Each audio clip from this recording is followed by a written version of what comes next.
Hi guys, may party kami ngayon or magsinulog kami sa simbahan mamaya. So, pinagluluto ko sila ng igado. Actually, binigyan nila, o pinapaluto nila yung karne. Yung ginawa namin ay, pinabilhan ko ng atay yung lean meat, dahil gagawin kong igado, tapos sinahugan ko ng, may karne naman kami, kaunting may taba dahil masyadong malaman yung nabili ni Sister Soling. Tapos may hinuhumba din kami. Actually yung humba naluto na ni Mama. So ito ay yung atay, kailangan mo na i-soak natin yan mga 5 to 10 minutes para mawala yung langsa. Atay yan ng baboy. Ano yan, laman ng karning baboy, tapos sinahugan ko ng medyo mataba. Tapos carrots lang yung ilalagay natin dahil purely igado recipe to guys, from Ilocos. Mga Ilocano tong recipe na to. Ito yung ating atay na isinok muna natin sa suka. Gagamit tayo ng carrots, bay leaves, garlic, onion, at saka maraming bell pepper. Ito palang marination natin ng karne ay tuyo, paminta, at saka maraming bawang.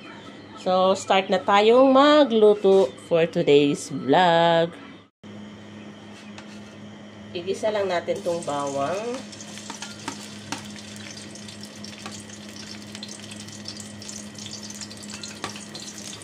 Ay, meron pa pala tayong sahog guys, yung green peas. Necessity din yun sa ating igado. Unahin natin ang bawang. Kaya lang may halong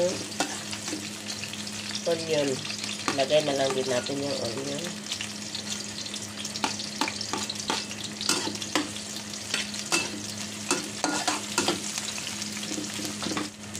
Pwede na natin ilagay ang karning marinated pork.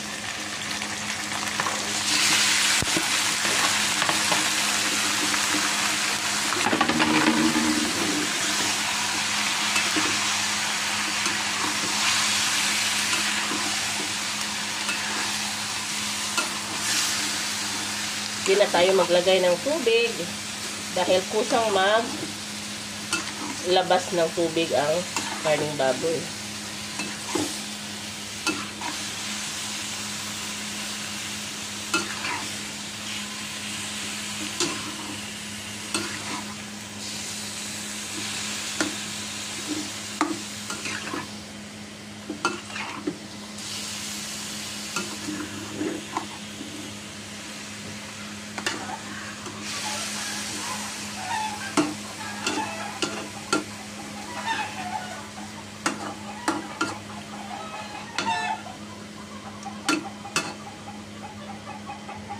Ihalo na rin natin itong bay leaves.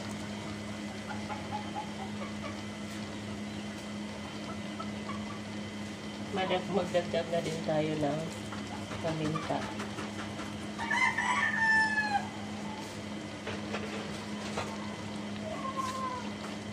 Itong dalawang toyong ilalagay natin sa ating igado.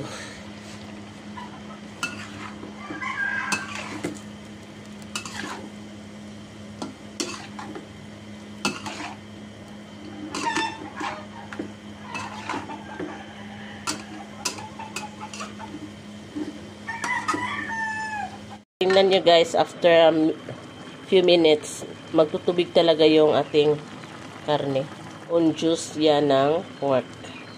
So, paigahin muna natin yan. So guys, anong sa nato na yung kuan. Okay, yun sa nato niya. Oh my god. Kunin ko na to guys, itong laurel. Dahil sagbot siya. Tanawon na. Anyway, na-serve na nito yung purpose niya sa ating dish.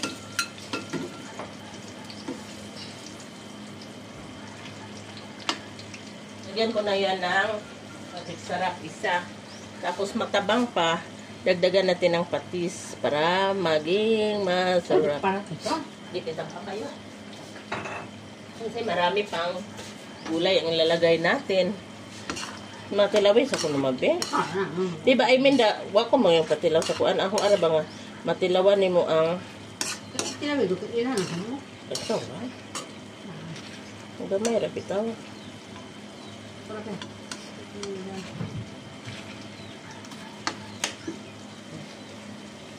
Masa ba tilawan ang kanang unod? Unod na. Sarap na. Ang sarap nila, guys. Ha? Luto na? So, dahil luto na siya, guys, kailangan na nating ilagay ang ating carrots. At saka, green peas. Mas maraming green peas, mas, masarap. Rata ba eh? Dili. Dapat may atay, ma. Baka liglo na din matay. I love you. I love you, anak. Masarap talaga to siya, guys. As in, promise.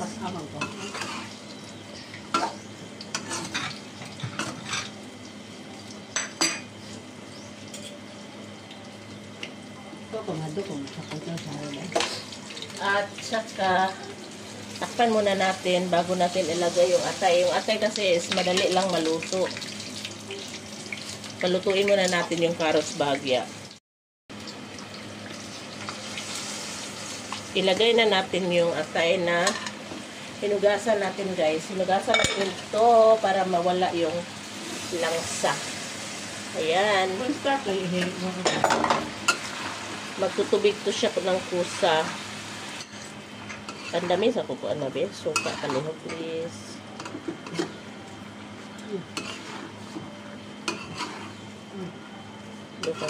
Kawahin din natin pa, no? Okay, dili man okay yun. Sarap na tingnan, guys.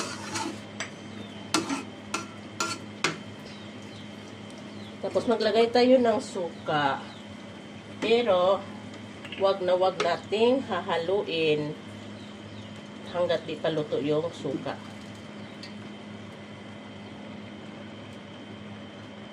So, ngayon, nagkatagan tayo na. Di lang, di. Huwag nating haluin, guys. Guys, nilagay na pala natin yung ating bell pepper dahil almost na tayong matapos.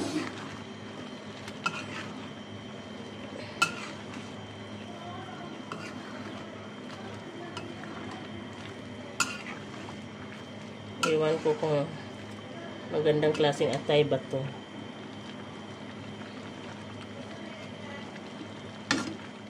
So, paluto na to siya, guys. Iglagyan ko lang ng kaunting cornstarch. Tapos, itong igadot pala, wala tong sabaw. Meron naman, pero kaunti lang ba?